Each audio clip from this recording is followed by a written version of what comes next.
Why does someone leave the religion they were born into? What causes people to convert to a new belief system?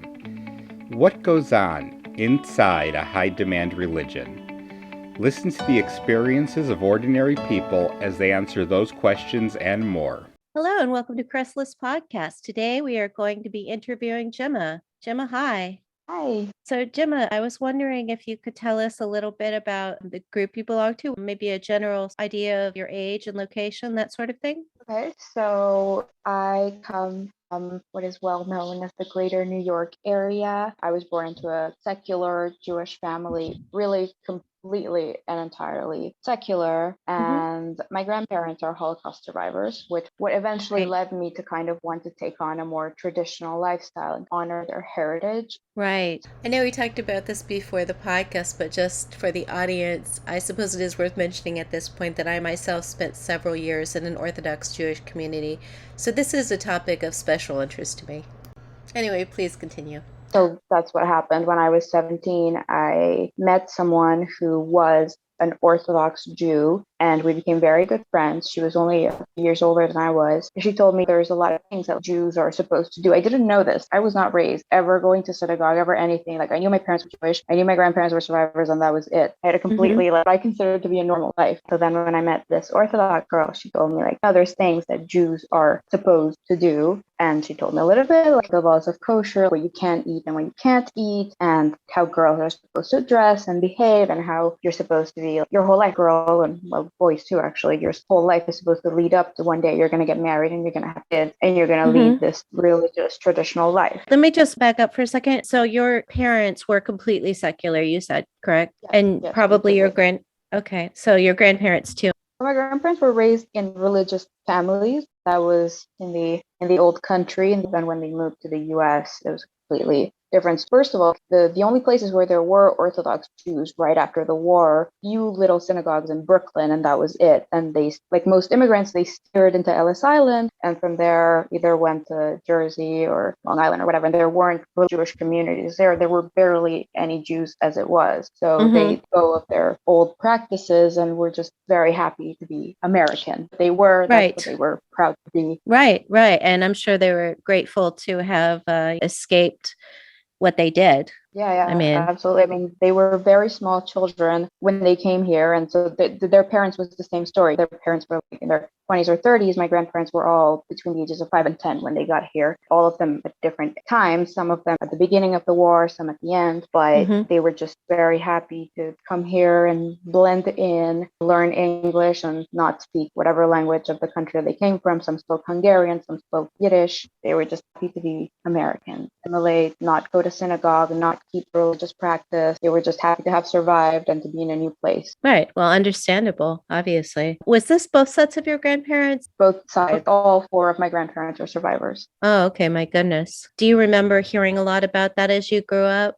So on my father's side, they were very open about it. And on my mother's side, they were not. So, for example, like my father, he would get together. All of his friends were also survivors themselves or children of survivors. And I remember when I was little, I would go to his house, and every Friday, usually, on Friday night, he'd prepare for Shabbat. What they would do was that they would all get together and they would play poker and they would tell their stories from the Holocaust all night long. And I remember a lot of times my working on Friday night, so I would go stay with him and babysat there. And so his Shabbat practice was poker. Yes, absolutely. That's great. Funny, my parents would ship me off over there because they were like, she's going to spend Shabbat with her grandparents. That's a traditional Jewish thing to do. Let her go. But I would get over there and I would be in this fog of cigar smoke with these Holocaust survivors talking about their Holocaust stories and playing poker. Oh, that's hilarious. I mean, the cigar poker part, obviously.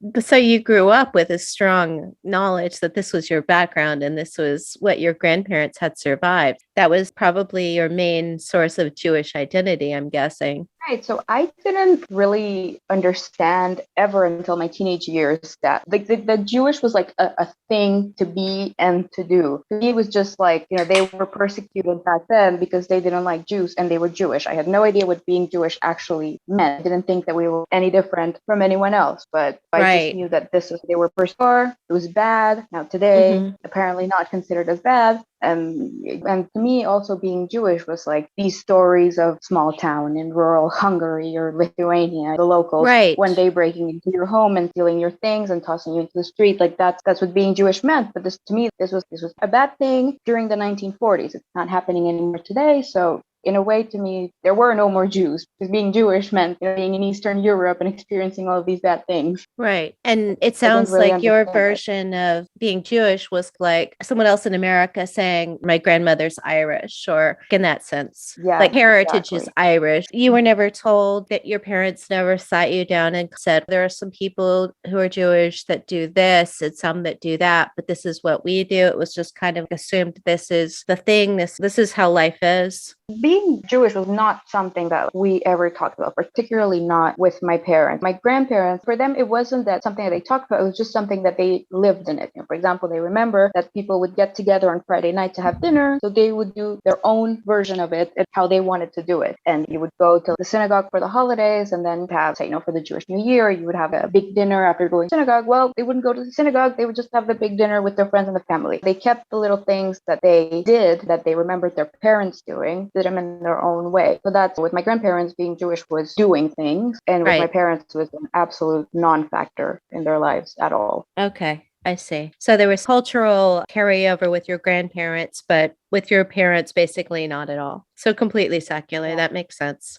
So that's how you grew up. And then when you were a teenager, you made a friend who was Orthodox. And she's like, well, you're Jewish. There are things that Jews are supposed to do. If you're Jewish, you're supposed Yeah. to be doing these things. And you're like, oh, wow, I didn't know that. Yeah, exactly. First of all, I didn't even know that Jews getting together was a thing. There was such a thing as like having Jewish friends and doing Jewish things with them. I Right. didn't even know that this was a thing. Like I said, I didn't really understand what being Jewish was. Like you said, it's the perfect example. People today, they're like, my great grandparents were Irish Catholic, but you don't see them getting together with fellow people whose great grandparents are Irish Catholic. So that's kind of how I saw it. Right, right. Exactly. It's just a footnote about your heritage, not something that necessarily influences your life today or any of your practices. It's just kind of like, this is where my people come from. Well, that's interesting. My people come from here. Right. Yeah. That's how I saw it. So, where did you meet this friend? So I did have some Jewish friends growing up, but again, who were completely secular. And then I was in my last year of high school, and there was a friend of mine who we were the same age. She was a year in advance for some reason. I think she skipped a year because she was like so smart or whatever.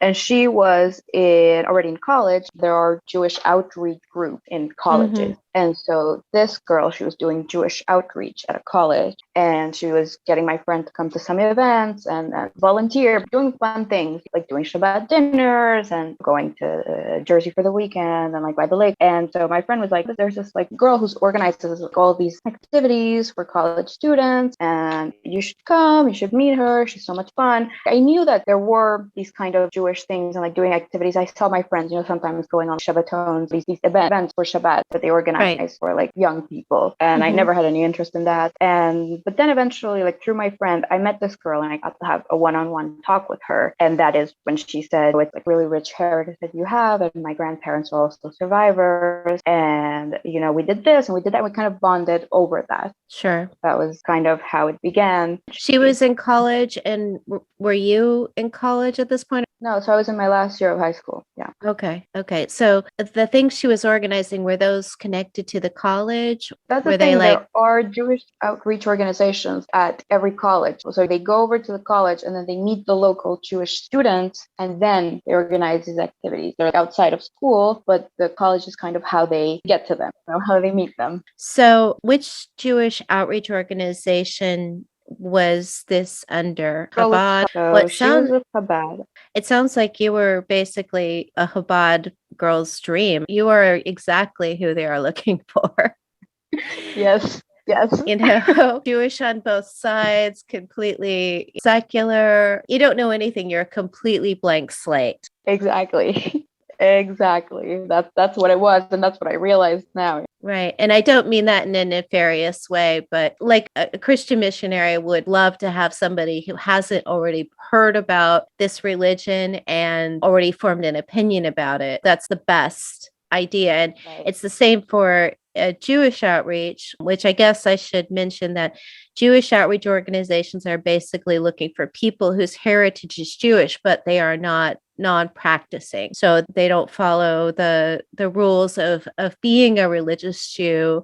They don't know much about it, but they're looking for people who have Jewish families to bring them into the religious fold.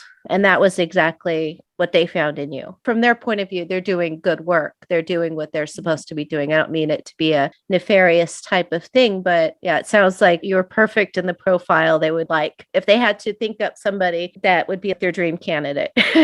So what happened? Did you start going on these events with her? So actually, no, I met with her a couple of times, and it was like very friendly. I told her that I was kind of reticent on going to like these big events with people. And so she was like, fine, no problem. So I ran into her a few more times, hanging out with my friends and whatnot.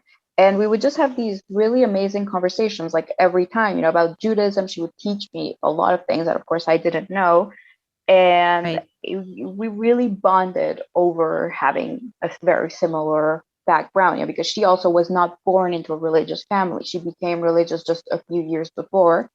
And so we both had the same secular Jewish background of having Holocaust survivor grandparents. Oh, that's And interesting.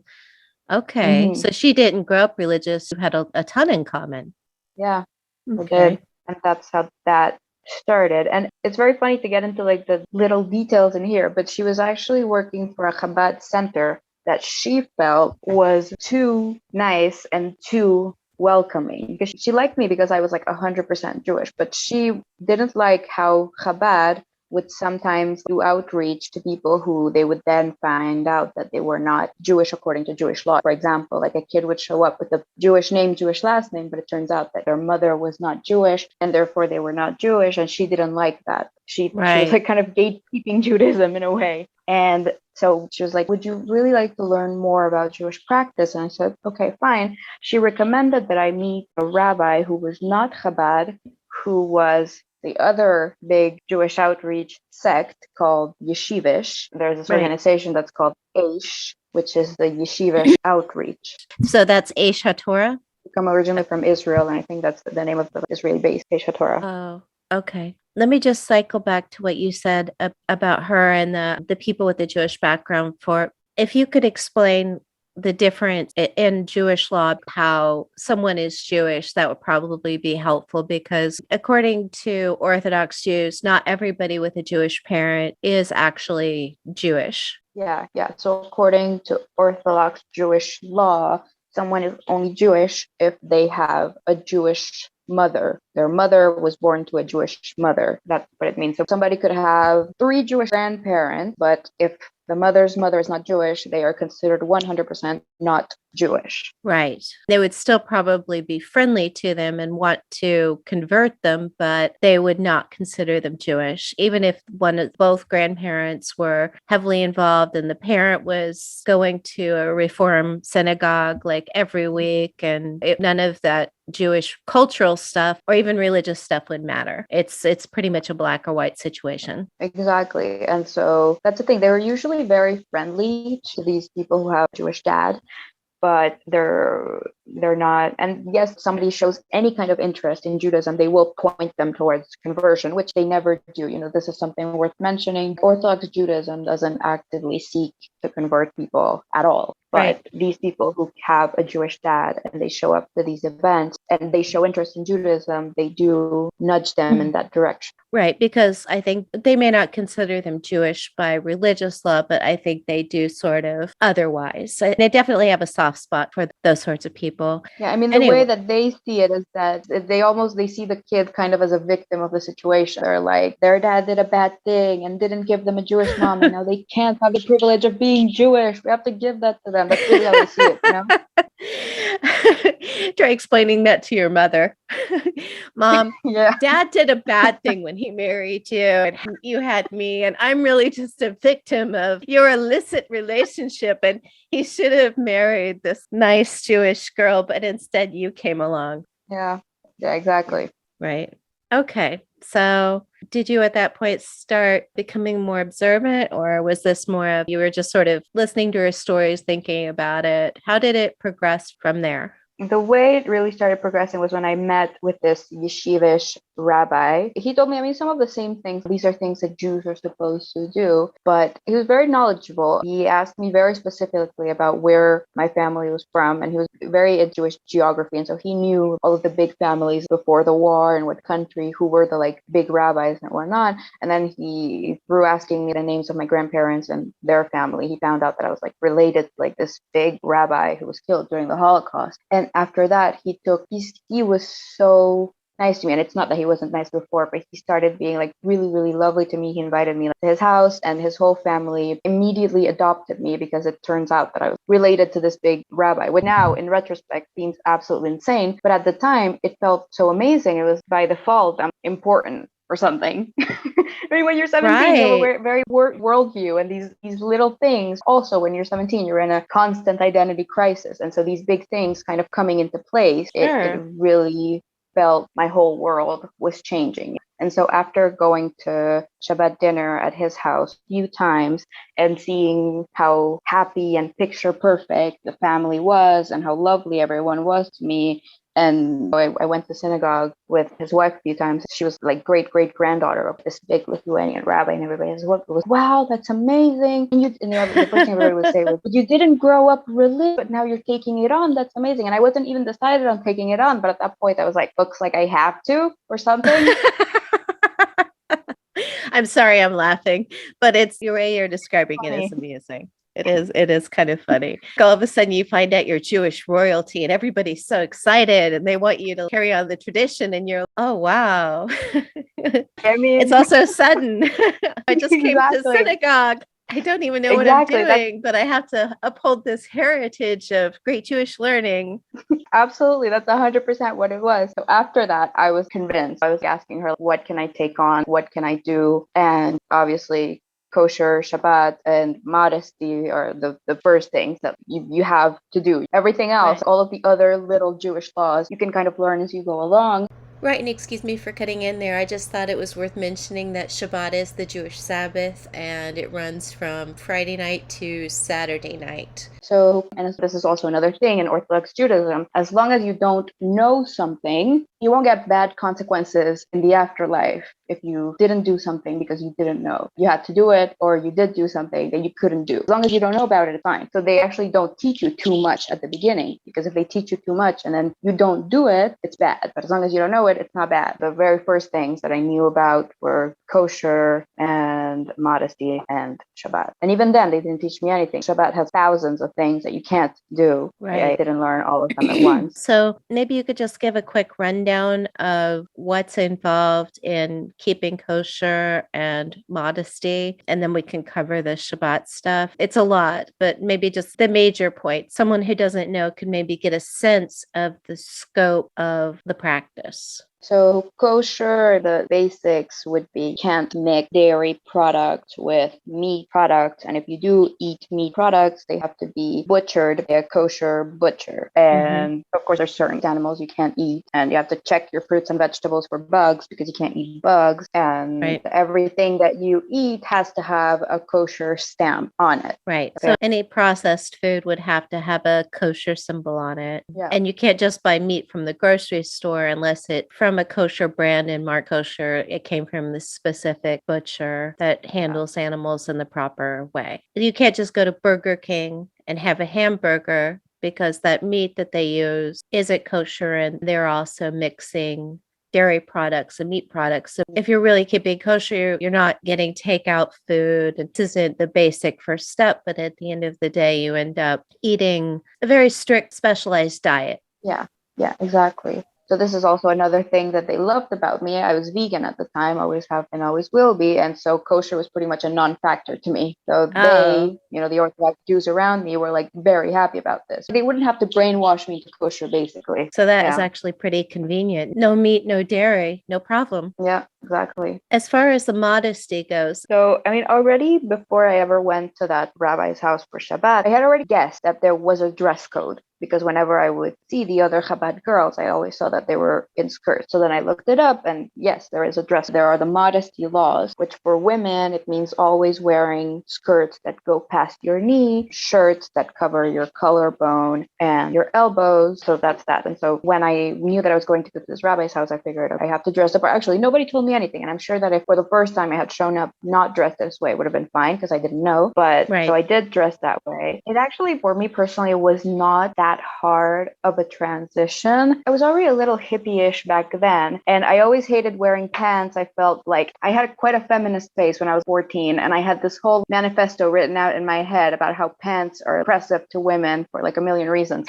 So by the time the whole Judaism thing came about, it actually, so that's the other thing. I felt like it fit right in with my values, which it didn't. It was completely contrary to my values. But I felt at the time like everything was fitting in. They told me about kosher, and I was like, well, I'm already vegan. There's no problem. Oh, I can't wear Right. pants now? Well, perfect. I hate pants. They're horrible. So I like everything was fitting in, That's you so know? interesting. So I just find it fascinating. You were a feminist and you felt like pants were oppressive to women. That's completely the opposite of what I would have expected. So in my mind, it was because pants represented women being forced into doing these things that men are doing. I read a book called The Scum Manifesto by Valerie Solanas when I was 14. Very bad Uh-huh. idea. Don't expose young teenage girls to this. The whole premise of her book is this: women are being oppressed by being forced to be like the Orthodox approach is yes, women are oppressed by the secular world to be like men. So force them to be in the kitchen and to be mothers. That's the Orthodox Jewish way. But what I grew up with and what I had the worldview of as a teenager was that the women were oppressed by default, and then the world was forcing them to be like men. And so I really felt like becoming Orthodox in the way that I was doing it was contributing to my own liberation according to the feminist literature that I had been exposed to until then. That is really fascinating. So it sounds like it wasn't that much of a transition. That's really interesting.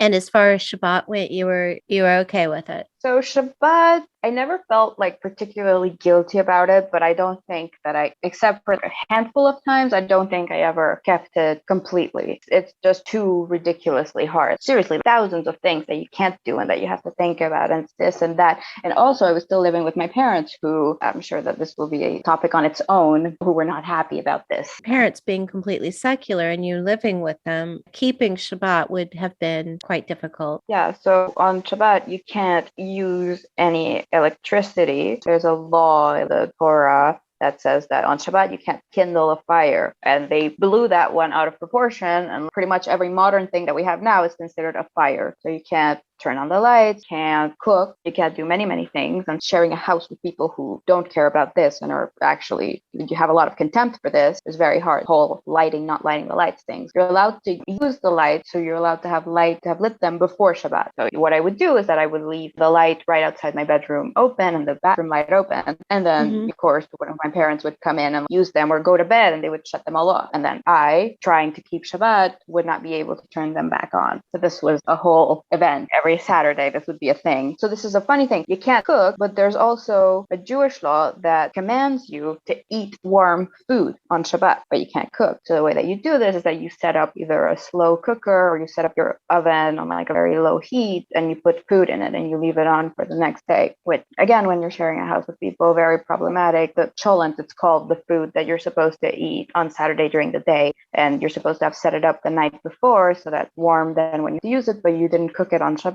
And the Right. thing reeks. There's one thing that you can say about cholent is that it stinks up the whole house for like 15 hours. So again, you're sharing a house with people, not convenient in any way. It does have an aroma. You said you didn't keep Shabbat completely, but was it an issue to eat the food that was being served? Did you have to make your own food? I mean, I know there's something about eating food prepared on Shabbat. Well, so that's the thing. I would make my cholent every Friday after just some beans and vegetable stock in a tiny slow cooker. And, except for the smell, it wasn't that much of a problem. But of course, that was the only food that I could eat because I had made it and I knew that it was kosher and I knew that it was ready and all fine for Shabbat. So then my mother would be angry that I didn't eat breakfast with them and eat what she was making. And I'm very happy that throughout this whole thing, I always showed restraint and compassion towards my parents, because it is well known that there's a lot of kids who become religious when they're still living with their parents that make their parents' lives a living hell because their parents are also Jewish, but they're not keeping Jewish law. So at least I'm glad that I showed restraint in that regard. I never told them anything. I never said, you're not supposed to do this on Shabbat, or you're not supposed to be eating this. I never did. Right. And this is also another advantage of having been vegan for quite a few years. I was always used to making my own food. Food was always a thing in my house, a thing that we would always fight about. So anyway, being Jewish didn't add on more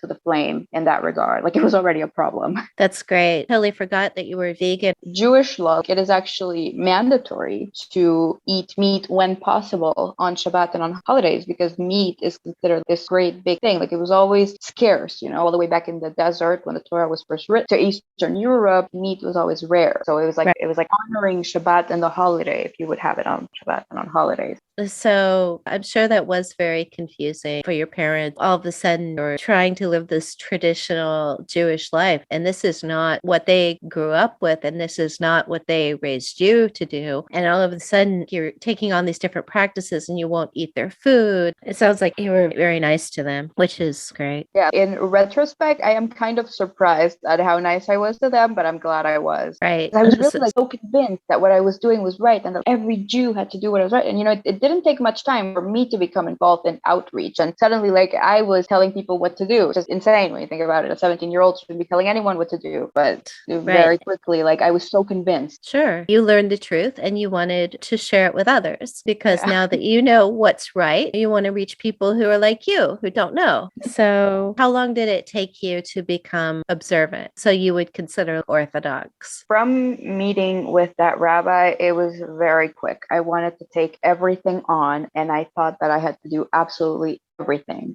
So even the things that I couldn't do perfectly, Shabbat, for example, but everything, I wanted to do absolutely everything from the moment that I went to synagogue with his family and was adopted by the whole community. It was really in a few months that I was already doing everything, literally as much as I could. It was 6 months. And I was honestly, and I was, one of the things that I made it a point to do was whenever I was in conversation with religious Jewish people, I would make mental notes of the words they were using and the lingo they were using and the way they were speaking, able to speak like them. And so that when somebody would meet me, they wouldn't know that I was not born religious. And honestly, 6 months, I achieved it. It was ridiculous. I looked like a perfect little religious girl. I talked like a perfect religious girl. And that was what I wanted. Right. No, there is a specific jargon that's not just true for Jewish religious people. It's also true for people of any religion, that they have terms and phrases that they drop in certain circumstances. For Jewish people, it's like you'll promise to do something, but you'll say, I don't swear to it. And the English. And then there's, if you say that you want something, you'll say with the help of God after it, that kind of thing. Yeah, exactly. No, and even the little words, they add in little Hebrew or Yiddish words into daily conversation up to a point where they don't really ever use the English for that. And so that was something that I had to learn. For example, modesty in Hebrew, but Hebrew with the accent of people who are from Eastern Europe, it's pronounced tznius. And you're never going to hear them say modesty. You're only going to hear them say tznius. Right. And the word can be conjugated in a million different ways. And all of those conjugations, that's what's used in the actual English word. Right. So that was something that I had to learn. Yeah, no, and it sounds like you kind of threw yourself into the deep end. You're being around observant people and kind of absorbing their vocabulary and their concepts like a sponge, which makes sense. So 6 months, you're still 17, maybe you're 18, and you're Orthodox. Are you going to college at this point? When I graduated high school, first thing I did, yes, I went to college, and I was still religious, and I was trying to balance the whole thing out. I know that there's many people, Orthodox people that go to college and are very successful, but I found that because I was learning how to be Orthodox and I was also going to college classes, I found it very hard. So I decided to drop out after my second semester And I knew that that would be the breaking point with my parents. I tell them I'm dropping out of college because I want to be religious. That would have seriously, I can't even imagine it. But that's when I decided to move out, and I moved in with these religious girls who were also not studying. They were working inside the community. They were working, waiting to get married. And I figured that would be easier than to go to school and get a degree and be a functional member of our society. The way you said that, I will say, yeah, on the one hand, but on the other hand, from your point of view, you were diving into a culture that you wanted to learn more about that had to do with where your family came from. And you learned you're connected to this great rabbi in Lithuania. Jewish practice does require a lot of learning. There are a lot of different texts, and the Jewish law is intricate. So I can definitely understand that this would take up a lot of your time. So from your point of view, you needed to take the time to make this happen, to accomplish it. And you wanted to be around people like yourself, not people who thought this was stupid and you should go to college and get skills and get a professional job and just ignore all of this nonsense. From where you were at the time, I'm sure it made a lot of sense. Yeah. And it was very funny because I spent my whole teenage years being very contrarian and thinking like either with feminism or with veganism. I was like so convinced that I was unique and I was going to save the world and whatever. And then with Orthodox Judaism, this kind of self-righteous teenager feeling that I had, it exploded and it became even bigger because suddenly I was rejecting and secular culture and the culture that I was raised with and the whole world. So I actually liked this. Like I liked being different, and I even like kept getting fueled. Anytime that somebody said that whatever anti-Semitic thing had happened, I was, of course they hate us because we're so cool and we go against all of their values and their values are bad. And so I was hyping myself up the whole time. Right. So would you say that there was kind of like an us versus them mentality that you were taking on and that the people around you shared? Absolutely. This is all Orthodox Jews have this and they talk this way. It very much is us versus them. And I was very happy to have taken this on because I always felt personally that it was me versus the world. So suddenly it wasn't me versus them, it was us versus them. Like all of us, we had all of our practice, and then there was the rest of the world who was out to get us. So Right. I was like private. Right. So when you said you moved in with these religious girls, how many people were you living with? It was an apartment that was right above synagogue. The rabbi owned, this was like a little apartment building. It was 6 apartments that were above a synagogue, and he had been renting them out for, 40 years. So they were like completely entirely rent controlled. Plus, because we were religious, he was giving us a really good deal on it because in New York, it's impossible if you're a young person with virtually no skills and no job, get a decent apartment. So I moved in with this one girl that I knew from the outreach thing, and we were seriously paying babas, and we were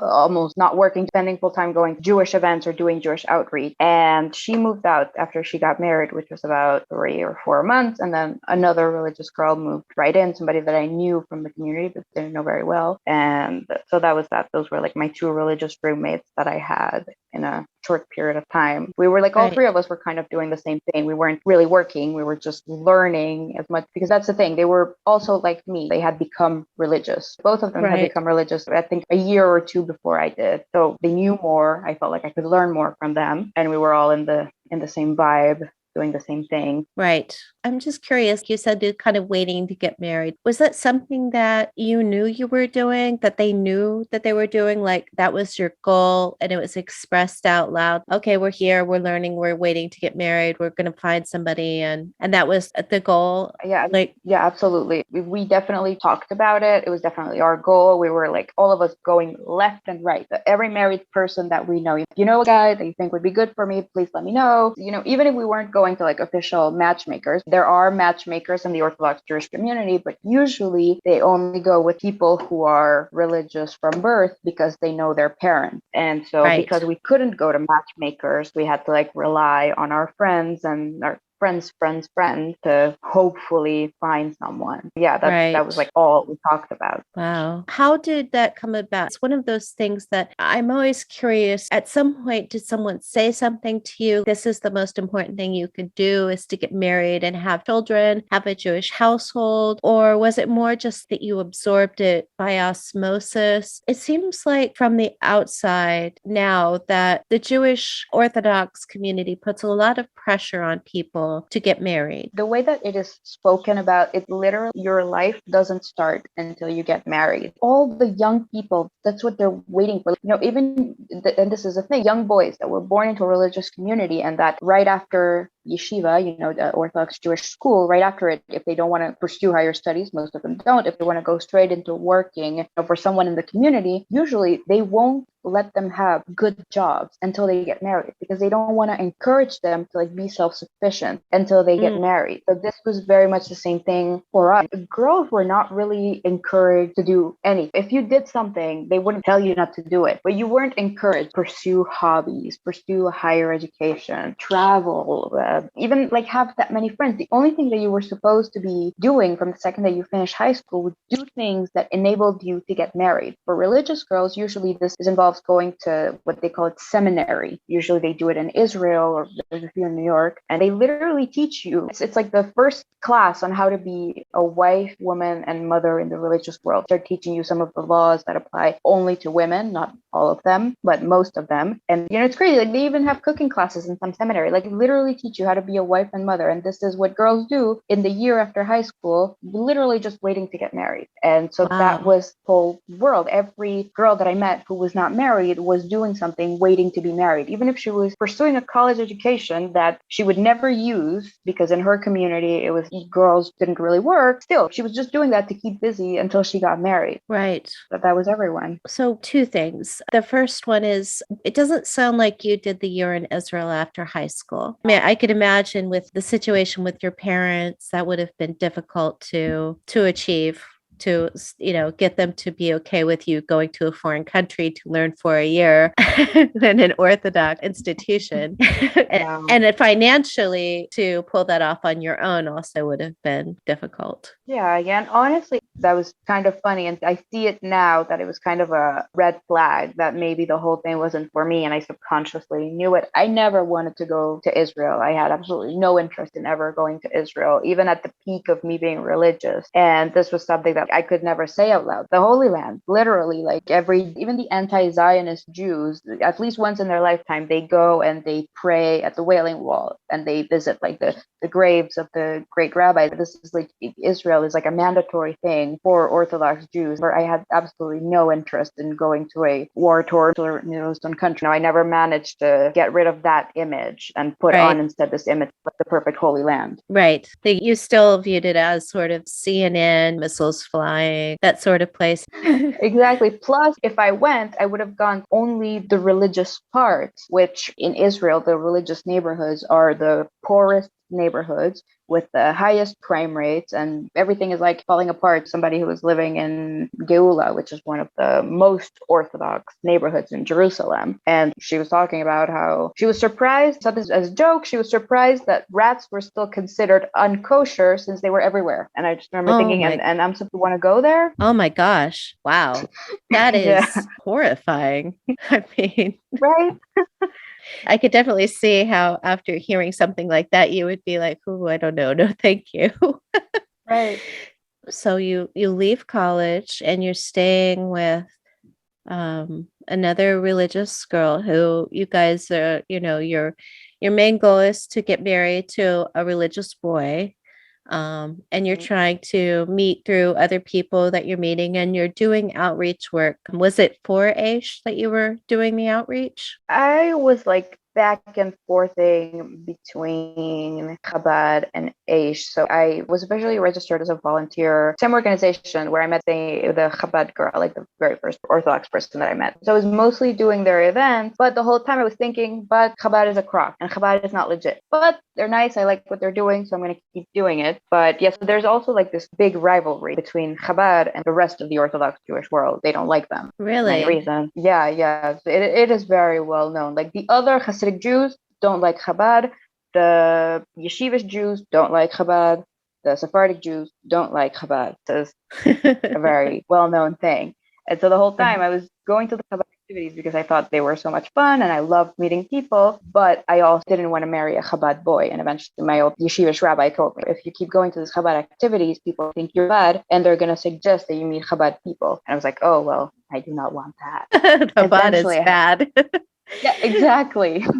It's a little interesting that you internalized this idea. You came from a completely secular background. You become religious through this yeshivish group, and you internalize this idea that Chabad is bad to the point where you're like, oh, no, I can't marry somebody Chabad. That would be no. Yeah, It's exactly. interesting. Difference between Chabad and Yeshivish. Well, first of all, Chabad, they are Hasidic Jews. The image that you see of Hasidic Jews everywhere in the world, that Chabad are technically supposed to be like them. But the main difference between Chabad and the normal Hasidic Jews is that their head rabbi has died and they haven't replaced him. So they technically have no leader, and their leader passed away. Told them that they had to go to every corner of the world and find every Jew and show them the truth, show them about Judaism, teach them about it, and hopefully eventually bring them to the path of orthodoxy. The yeshivish approach, first of all, they were not really doing outreach until very recently, like, I don't know, the last 8 to 30 years. And so the yeshivish Jews, now we call them yeshivish, but originally they were the Litvish community. They were originally from Lithuania, but not Lithuania, the tiny little country that you have today, the Great Duchy of Lithuania, which used to encompass most of Eastern Europe back in the 1800s. And the way that they did things is that everything was focused on learning Torah for men. For women, they had to obviously have a million children, take care of them, and be the breadwinners. And this was even 200 years ago, because men were supposed to be learning Torah all day long, day and night. They were supposed to be learning Torah. Whereas Hasidic Jews, men were supposed to provide for their families, and they weren't so much focused on learning, they were more focused on praying. And they make their praying very lively. You know, Hasidic Jews, they have many beautiful songs that are prayers, and they were very into dancing and rejoicing, and Hasidic Jews were very much about being happy. So that's Chabad or Hasidic in that way. And whereas Yeshivish, they're the old Lithuanian approach of only wanting to learn and leading these very austere lives. The Lithuanian Jews are the kind of people that when you tell them that you're struggling or that you're unhappy, they'll just go, that's life. They don't have this emphasis on serving God in a happy way. Right. That would be the big difference between them. That's interesting. And, yeah. So you didn't want to marry a Chabad person. Did you eventually meet someone? That's the thing. Eventually, I was at a Chabad outreach event with the very first religious friend that I made. She introduced me to someone that she thought would be perfect for me. I was eventually engaged to him.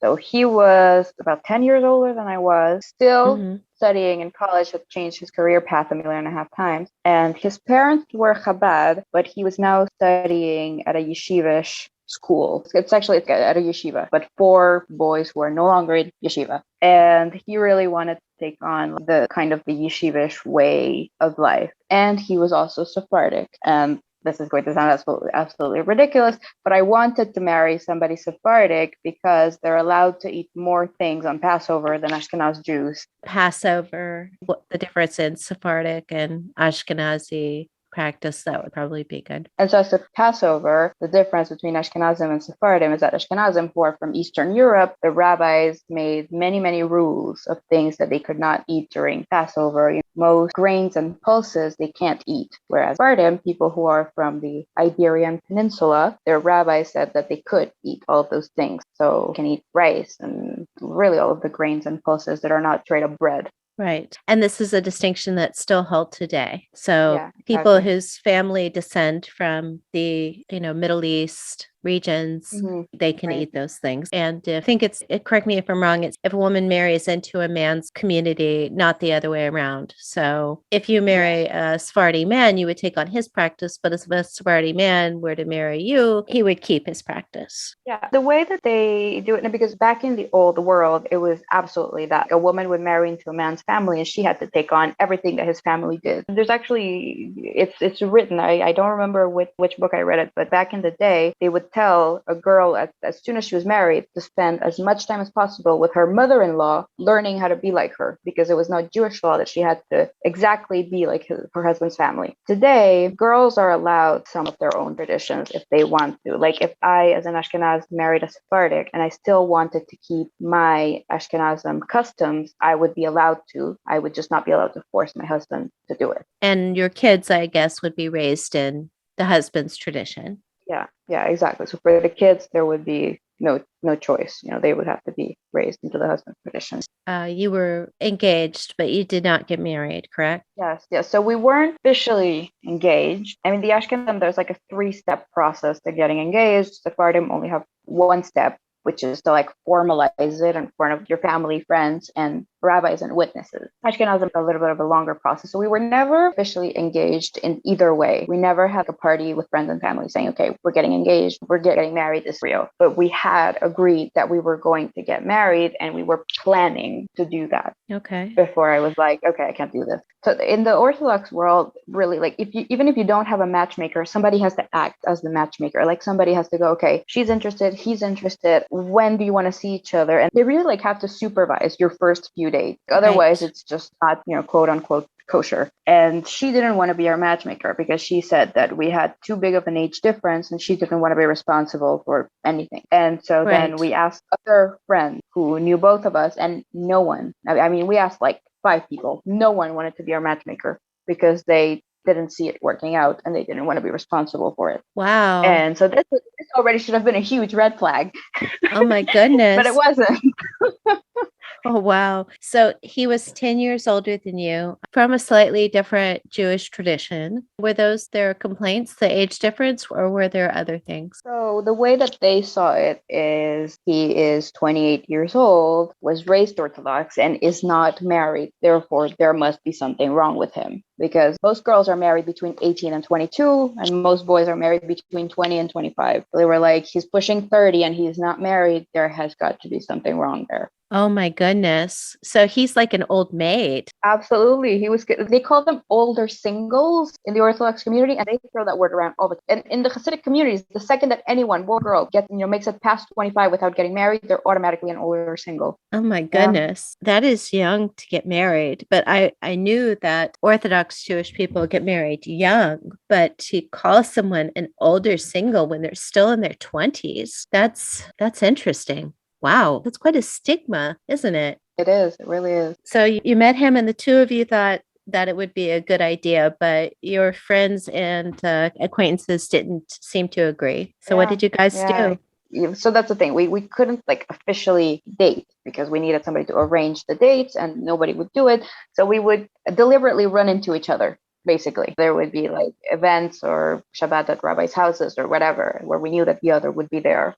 So that's how we would see each other. And eventually we were just like, okay, whatever, let's date, see each other, outside of the setting. So we had 2 official dates organized by ourselves. And on the first date that we had, we agreed that we wanted to get married based on having seen each other a total of 8 times. Wow. And yeah, so then I wouldn't really call this a date, but after we decided to get married, even without telling anyone, his sister that I didn't really know. Okay, so it was him, but he asked his sister to do it. His sister invited me over to have Shabbat dinner at their house to meet all of his siblings and his parents. But again, we were not officially engaged. It was not an official thing. And his parents were very confused by this. So you guys were rebelling and trying to work it out on your own. Nobody seemed to be cooperating. You're showing up for Shabbat dinner, and his family is like, his sister might have known, but nobody really knows exactly what's going on. Right, exactly. So all of his siblings knew, and they were so lovely. So his parents thought that his sister invited me, so they thought that I was a friend of his sister. But then when I was like asking her, like, your name is this, right? They were like, okay, no, that doesn't check out. They can't be friends. And they're like, who is this person? Yeah, exactly. Why is she here? Exactly. It was a little awkward at first, but they were so lovely to me. His mother, she caught on very quickly onto what was happening, and she was absolutely adorable to me. And I remember after that, I learned a few things about him that night that kind of were red flags for me. And I was like, that put the first doubt in my mind. But his family was so lovely that I remember after that Shabbat dinner talking to one of my friends, and I was, can you marry a guy just for his family? She was like, no. But My I remember goodness. thinking, like, I loved his family so, so much. And once her mother Oh, realized that, like, I was unofficially dating her son, she was so grateful because he was an older single. This was a problem. And so she, like, he right. finally found a girl, and she was just the sweetest to me. Oh, And that must have been so nice for her. Like, she was wanting to get him married off, and here you are, and she probably liked you. She's normal. And yeah, exactly. if it's something you can't share and it's not identifying him or anything, what did you learn that you thought was alarming? Well, first of all, like before that, I didn't really know that ever since he graduated yeshiva high school, he had not been able to either hold down a job or study anything permanently. And the Sephardic way is that it's men who are supposed to provide for the family and women are supposed to stay at home with the children. So I was like, he has no skills, he has no job prospects, and he has changed his major a million times. So how on earth is he like going to provide for the family? So that was like my first doubt. And then I was, if he can't stick to either a school program or a job, how do I know that this is a person who is going to be able to keep a stable family life? That was what I was Right. thinking first. From the framework that you're thinking he's Sephardi, he's going to be the one working, but he doesn't seem like he's capable of keeping a job. Of course, that would be alarming. Yeah. So that was the first thing that I noticed there by talking with his parents and getting to know about him more. Well, then I spoke with him a few days after this. This was before we had our last and final date. He told me pretty much that, so there's a Jewish law called Shomer Negia, which basically means that until you're married, boys can't touch girls and girls can't touch boys, and until they get married. And once you get married, you can only touch your spouse, and not even shaking hands, not anything. And then Right. he told me that he had been with other girls in the past. And the religious in me was shocked by this. But then I found myself rationalizing it. I was, but this is completely normal. He's a guy in his 20s. He should be allowed to do that. And so then I found myself like questioning my religious thought for the first time. I was like, this is normal. People in their 20s do it. That's very normal and very healthy. So that it gave me like a doubt about him. And it also made me doubt like my religious beliefs. You were trying to Mhm. justify the fact that he had been with other girls with your secular brain, because that would be, of course, normal for somebody who is in their 20s in the secular world, but in the religious world, that's absolutely not something that people do, at least not openly. Yeah, exactly. In a society So where that, you're not supposed to be touching the hand of the opposite yeah. sex. So it's interesting that you're a religious person trying to justify it with your secular reasoning to give him the benefit of the doubt for this religious match that you're trying to achieve, even though he grew up in the religious community. Right, exactly. And so that's why eventually I couldn't rationalize it. I couldn't make sense of it because we were going to engage in religious Jewish life. And so therefore that did not work. It just didn't work. He grew up religious and therefore he did this. And it's a very bad thing to have done in the Orthodox community. That was like, okay, this is not going to work out with him. And so that's when we had our final date, if we can call it that. This is not going to work out for me. That was our 10th time I ever saw him. And seeing someone 10 times, we had the time to get engaged, meet his whole family, and get unengaged. It's quite a roller coaster for 10 times seeing someone. Yeah. I know that there are people who even take less time. It's amazing when you think about it over a few months. Yeah. So you decide this is not the guy for me. What happens next? Then I kind of realized that maybe just the whole thing is not for me. I realized I'm always justifying everything I do with either this is religion, this is the way it has to be done, this is that. And I was like, what if I was just free? What if I didn't have this? What if my life hadn't taken this trajectory in the past like year and a half, 2 years? This is ridiculous. Like, this is too many rules. This is too many things. And it's unnatural. That's what being engaged to him and hearing him say that he had been with other girls and then realizing that this is a natural thing. This is a normal thing. My way of thinking or the religious way of thinking, what seemed unnatural to me, forbidding this very normal thing. So Right. Then I realized pretty much everything that I was doing. Suddenly it stopped making sense and it didn't feel like it was right. So you realized that this standard of purity that the religious world demanded was something that you didn't necessarily agree with. And it sounds like that realization that you didn't agree with it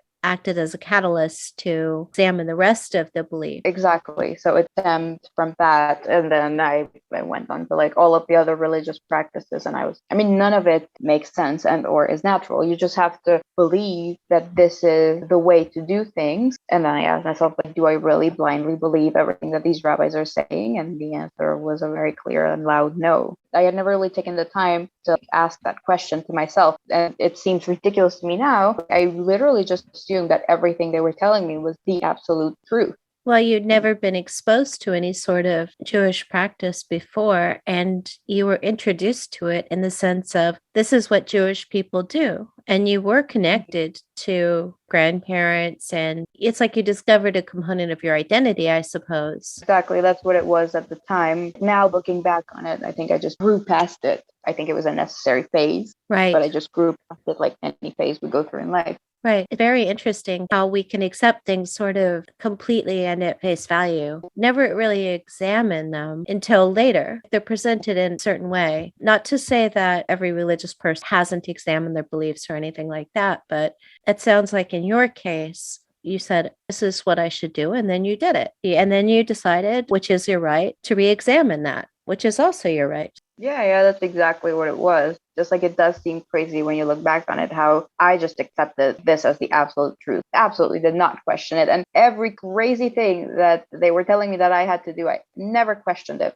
Right. No, I understand. I think sometimes when you accept the framework, then it's just a matter of details at that point. So once you realize that, how did it go for you? So it was a kind of slow process to leave. I dropped practicing everything, like absolutely all at once. I was like, none of this makes sense. I'm out of here. No. But I was still living in the religious community. I was living on my own, but still in the religious neighborhood. And I didn't leave before my lease ended or anything. So it was this weird balance for a few months of like living happy, no longer religious Jewish life at home. But then the second that I step out, I was like too scared of running into somebody that I knew dressed the way I wanted to dress. So I was still dressing modestly outside and I was still going to people's houses for Shabbat dinner, but obviously like I was growing more and more uncomfortable with it because I had realized that this was no longer what I wanted to do with my life. I made plans to move further away from them as soon as I could. And that Right. was what I did. And I never specifically told anyone I'm no longer religious, this big dramatic thing. I Right. just let people figure it out if they saw it and noticed it.